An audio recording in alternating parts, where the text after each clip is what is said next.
तो दोस्तों, south cinema action फिल्मों के लिए जाना जाता है। यहाँ की एक्शन फिल्में हिंदी पट्टी में भी बहुत पसंद की जाती है। केजीएफ, बाहुबली, कांतार और पुष्पा जैसी फिल्मों की बम्पर सफलता इसकी गवाह है। और साउथ में कोई स्टार नहीं होता, बल्कि सभी सुपरस्टार होते हैं। हर किसी का एक खास परिचय होता है, जैसे कि एक्शन प्रिंस, रॉकिंग स्टार और पावर स्टार। उसी तरह एक सुपरस्टार नानी है, जिनको नेचुरल स्टार कहा जाता है। तो दोस्तों, आज हम नानी की दशहरा मूवी को एक्सप्लेन करने वाले हैं। वीडियो अच्छा लगे तो वीडियो को लाइक जरूर कीजिएगा और इसी तरह के वीडियोस पाने के लिए आप हमारे चैनल को सब्सक्राइब भी कीजिएगा, ताकि आपको इसी तरह के लेटेस्ट और फ्रेश कंटेंट मिलते रहे। तो दशहरा फिल्म की कहानी शुरू होती है बीरलापल्ली गांव से, जहां लोग शराब पीते रहते हैं। बिना शराब के उनकी जिंदगी बेहाल है और बीरलापल्ली गांव का हर एक इंसान शराब पीता है। दरअसल वो लोग कोयले की खान में काम करते हैं और बहुत मेहनत भी करते हैं। इसके लिए उन्हें ऐसा लगता है कि शराब पीना बहुत जरूरी है। और इसी गाँव में हम धरनी नाम के एक छोटे से बच्चे को देखते हैं, जो की वेनिला नाम की एक लड़की से प्यार करता है। और धरनी का एक और दोस्त है जिसका नाम सूरी है। और धरनी और सूरी दोस्त नहीं बल्कि भाई की तरह हैं। और धरनी और सूरी एक दूसरे के लिए कुछ भी कर सकते हैं, किसी भी हद तक जा सकते हैं। और फिर एक दिन जब धरनी को मालूम चला कि सूरी भी वेनिला को प्यार करता है, तो यहाँ पर धरनी ने अपना प्यार कुर्बान कर दिया। और साथ ही हमें पता चलता है कि बीरलापल्ली गाँव में सरपंच के चुनाव होने वाले हैं, इसलिए गाँव में दो गुटों के बीच राजनीति भी चल रही है। और सरपंच के चुनाव के लिए दो लोग दावेदार है, जिसमें एक था शिवन्ना और दूसरे थे राजन्ना। मगर राजन्ना के बेटे नंबी को मालूम है कि ये चुनाव कैसे जीता जा सकता है। एक तरफ तो चुनावी माहौल था, दूसरी तरफ टीवी पर अनाउंसमेंट किया जाता है कि आज से ना तो शराब बिकेगी और ना ही कोई शराब पिएगा। ये सुनने के बाद गांव के लोग पूरी तरह से शौक में चले जाते हैं। और इसी का नंबी ने फायदा उठाया और उसने कहा कि अगर हम लोग चुनाव जीते तो ये वार खुला रहेगा और जो भी चुनाव जीतेगा उस वार को वही चलाएगा। और ये सुनने के बाद तो गाँव के लोगों ने शिवन्ना को जिता दिया। जिसके बाद कहानी कई साल आगे शिफ्ट होती है, लेकिन गाँव का माहौल अभी भी वैसा का वैसा ही है। और यहाँ पर हम धरनी को देखते हैं, जो भी पूरी तरह से बेबड़ा हो चुका था। उसकी कमर में हमेशा पौवे टंगे रहते थे। और फिलहाल तो वो अपने दोस्तों के साथ मालगाड़ी में कोयला चुराने के लिए जाता है, जहां पर उसका साथ सूरी भी देता है। हालांकि ये बहुत रिस्की भरा काम था,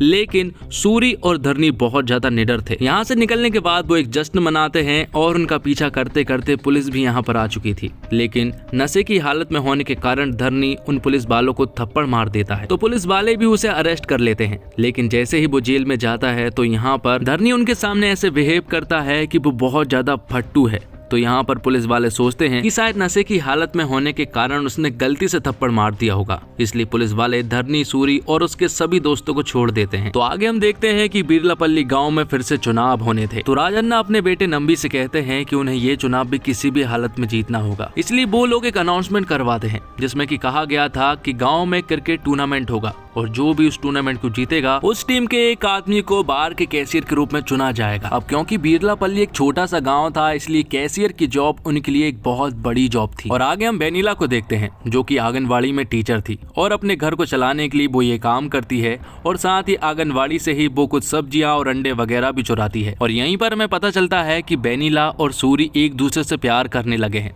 दोनों एक दूसरे के लिए कुछ भी कर सकते हैं। दोनों ने ये सपना देखा है कि वो जल्द से जल्द शादी कर ले, लेकिन सूरी कुछ नहीं करता है, वो तो बस कोयला चुराता है, इसलिए उसके घर वाले नहीं मान रहे हैं। और फिर कुछ दिनों के बाद वेनिला की माँ वेनिला से कहती है कि कल उसके लिए लड़के वाले देखने के लिए आ रहे हैं। ये सुनने के बाद वेनिला का दिमाग खराब हो जाता है और वो तुरंत ही सूरी के पास पहुंचती है और उसे ये बात बताती है, कल उसे देखने के लिए लड़के वाले आ रहे हैं। और साथ ही यहाँ पर वेनिला सूरी से कहती है कि अगर मेरी शादी तुमसे नहीं हुई तो वो मर जाएगी।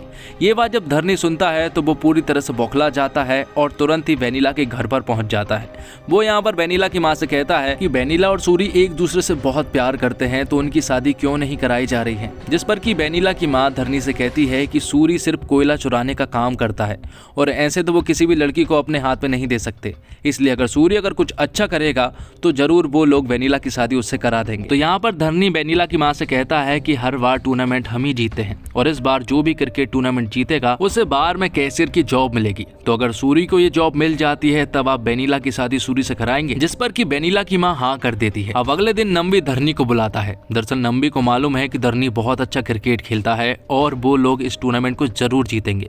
इसलिए नंबी यहाँ पर धरनी से कहता है कि उन्हें ये टूर्नामेंट हारना होगा। दरअसल नंबी कैशियर की जॉब अपने एक आदमी को दिलवाना चाहता है और साथ ही नंबी यहाँ पर धरनी से ये भी कहता है कि अगर वो मना करेगा तो वो उसकी टांगे तोड़वा देगा, क्योंकि नंबी खूंखार किस्म का आदमी है। तो अगले दिन मैच शुरू होता है, जहां पर धरनी का क्रिकेट मैच में बिल्कुल भी ध्यान नहीं लग रहा था। दरअसल नंबी की बातें उसके दिमाग में घूम रही थी, इसलिए वो क्रिकेट ठीक ढंग से नहीं खेल पा रहा था। सामने वाली टीम ने 264 रन बनाए थे और यहाँ पर आधी टीम सिमट चुकी थी समेत सूरी के, और धरनी ने पैर में चोट लगने के बहाने से बैटिंग करने के लिए नहीं गया था। लेकिन जब वो वेनिला को उदास देखता है और वेनिला जब कहती है कि शायद अब उसकी शादी सूरी से नहीं हो पाएगी और शायद अब वो ठीक से नहीं जी पाएगी, ये सुनने के बाद तो धरनी का दिमाग खराब हो जाता है। वो तुरंत ही बैटिंग करने के लिए जाता है और सामने वाली टीम के वो छक्के छुड़ा देता है और इस मैच को आसानी से जीत लेता है, जिसके बाद कैशियर की जॉब सूरी को मिलने वाली थी अगले दिन से। तो अब सूरी कैशियर बनने वाला था और जो टीम जीती है उन्हें 15 दिन तक फ्री शराब मिलेगी।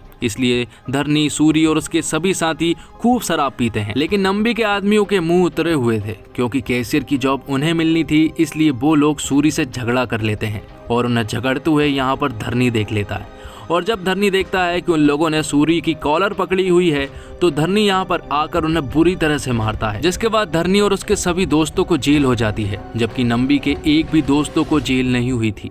वो लोग समझ जाते हैं कि ये सब कुछ नंबी ने करवाया है, जिसके बाद उन्हें जेल में बुरी तरह से टॉर्चर किया जाता है। और थोड़ी ही देर के बाद यहाँ पर शिवन्ना आ जाते हैं। शिवन्ना की भी अच्छी खासी जान पहचान है, इसलिए शिवन्ना उन लोगों को जेल से छुड़वा देते हैं। जिसके बाद सूरी शिवन्ना से कहता है कि इस बार का सरपंच का चुनाव उन्हें लड़ना चाहिए, हम लोग आपका पूरा साथ देंगे, क्योंकि राजन्ना अपनी मनमानी करता है। ये सुनने के बाद शिवन्ना भी मान जाते हैं, जिसके बाद सरपंच के चुनाव का प्रचार प्रसार शुरू हो जाता है। लेकिन अब प्रॉब्लम ये है कि ये चुनाव कैसे जीता जाए, क्योंकि गाँव के सभी लोग बेवड़े थे और उन्हें शराब नहीं मिली तो वो कुछ भी कर सकते हैं। और क्योंकि बार भी राजन्ना का ही था, इसलिए सभी लोग वोट भी उन्हें ही देंगे। जिस पर कि वेनिला अपनी राय देती है। वो उनसे कहती है कि इस गांव में सिर्फ आदमी ही नहीं रहते, बल्कि औरत भी रहती है, और अगर सभी औरत ने आपको वोट दे दी तो ये चुनाव आप ही जीतेंगे। जिसके बाद एक मीटिंग रखी जाती है और गाँव की सभी औरतों की बातें और प्रॉब्लम सुनी जाती है, और उसमें सभी औरतों ने सिर्फ एक ही बात रखी थी कि आदमियों के दारू पीने का टाइम निर्धारित होना चाहिए। वो चाहती हैं कि आदमी लोग कम से कम टाइम से घर पहुंचे। ये सुनने के बाद शिवन्ना उनसे कहते हैं कि वो वादा करते हैं कि जब वो चुनाव जीत जाएंगे तो बार भी उनके कंट्रोल में आ जाएगा, जिसके बाद वो लोग बार के समय को निर्धारित कर देंगे। ये सुनने के बाद सभी औरतों ने शिवन्ना को ही वोट दिया था और शिवन्ना भारी बहुमत से जीत चुके थे। शिवन्ना सरपंच बन चुके थे, सूरी कैशियर बन चुका था और धरनी को उप सरपंच बना दिया गया था। और फिर कुछ दिनों के बाद हम देखते हैं कि वेनिला और सूरी की शादी होने वाली थी, और वेनिला बहुत ज्यादा खुश थी क्योंकि उसका ये सपना था। लेकिन उनकी शादी के दिन धरनी ने बहुत ज्यादा शराब पी हुई थी, क्योंकि वो अंदर ही अंदर घुट रहा था, क्योंकि वो वेनिला से प्यार करता है। लेकिन वो उनकी शादी में टांग नहीं अड़ाने वाला, क्योंकि जितनी मोहब्बत वो वेनिला से करता है उससे 10 गुना ज्यादा वो सूरी से करता है, इसलिए वो कुछ भी नहीं करने वाला था। धरनी ये सारी बातें अपने एक दोस्त को बता रहा होता है, लेकिन सूरी भी उनके पास में ही खड़ा हुआ था और उसने ये सारी बातें सुन ली थी कि धरनी ने अपना प्यार कुर्बान किया है। हालांकि यहाँ पर वेनिला और सूरी की शादी तो हो जाती है, लेकिन सूरी का बिल्कुल भी मन नहीं लग रहा था। शादी हो जाने के बाद शादी वाले रात ही सूरी तुरंत ही धरनी के पास जाता है, जो कि बार में बैठा हुआ था।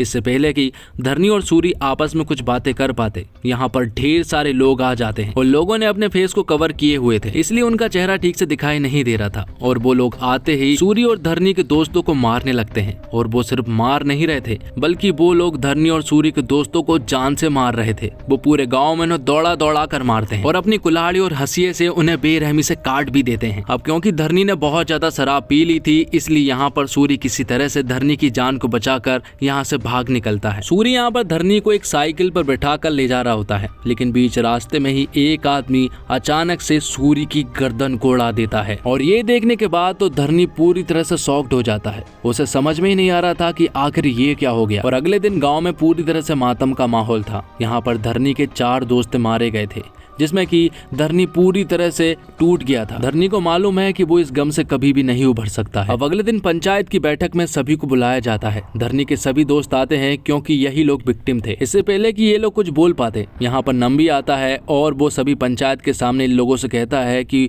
वो लोग कोई और नहीं बल्कि नक्सली थे। नंबी यहाँ पर उनसे कहता है कि इन लोगों ने शराब पी हुई थी, तो इन्हें कुछ भी याद कैसे रह सकता है। पर धरनी उनसे कहता है कि अगर वो लोग नक्सली होते तो वो हमें दौड़ा दौड़ा कर नहीं मारते। लेकिन यहाँ पर नंबी उनसे कहता है कि उन्हें कैसे याद है, क्योंकि वो तो शराब की हालत में थे और जिन लोगों ने इनके ऊपर हमला किया था उनके कोई सबूत भी नहीं थे। लेकिन धरनी को सब कुछ याद है। वो जहाँ जहाँ भागे थे, धरनी उस रात वहाँ फिर से जाता है और वहाँ से एक तलवार खोज निकालता है जिस पर कि नंबी का नाम लिखा हुआ था।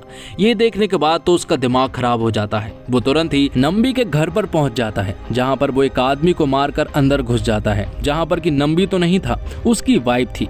उसकी वाइफ कहती है कि नंबी बाहर गया हुआ है, जिस पर कि धरनी नंबी की वाइफ से कहता है कि वो नंबी को जान से मार देगा, क्योंकि ये हमला उसी ने करवाया था और सूरी को भी उसी ने मरवाया था। जिस पर कि नंबी की वाइफ धरनी से कहती है कि नंबी ने सूरी को नहीं मरवाया था, बल्कि नंबी ने ही सूरी को मारा था, और वो भी बेनीला के लिए, क्योंकि नंबी बेनीला को पाना चाहता है। उसके अंदर बेनीला के प्रति प्यार नहीं है, बल्कि बहुत ज्यादा हवस है, इसलिए वो बेनीला को किसी भी हालत में पाना चाहता है। नंबी को बेनीला के बारे में सब कुछ मालूम है। उसके पास कितनी साड़ियां हैं उसे सब कुछ मालूम है। उसके पास कौन से कलर की साड़ी नहीं है उसे ये भी मालूम है। वो अपनी खिड़की से हमेशा बेनीला को देखता रहता है। और एक दिन नंबी जब बेनीला को देख रहा था तब एक पेड़ का पत्ता उसके सामने आ गया, तो उसने पूरे के पूरे पेड़ को ही जला डाला था। तो यहाँ पर नंबी की वाइफ धरनी से कहती है कि तुम नंबी को छोड़ो, बेनीला को बचाओ, क्योंकि अगर तुमने कुछ नहीं किया तो उस बेचारी के साथ बहुत कुछ बुरा हो सकता है। तो अगले दिन बेनीला के श्रृंगार और मंगलसूत्र वगैरह उतारे जा रहे थे, तब यहाँ पर धरनी पहुंच जाता है और उतरे हुए मंगलसूत्र को